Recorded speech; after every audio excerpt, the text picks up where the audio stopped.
عليكم ورحمة الله وبركاته. ازيكم يا حبايبي؟ النهاردة ان شاء الله هنعمل القرنبيط. انا كده سلقة القرنبيط كده ومقطعة زي ما انتوا شايفين كده. هنبدأ كده ونسمي الله ونصلي على رسول الله.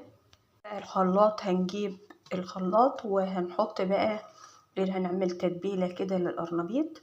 كوباية من اللبن، بسم الله، ومعايا نص كوباية من الدقيق، وكركم، وتوابل،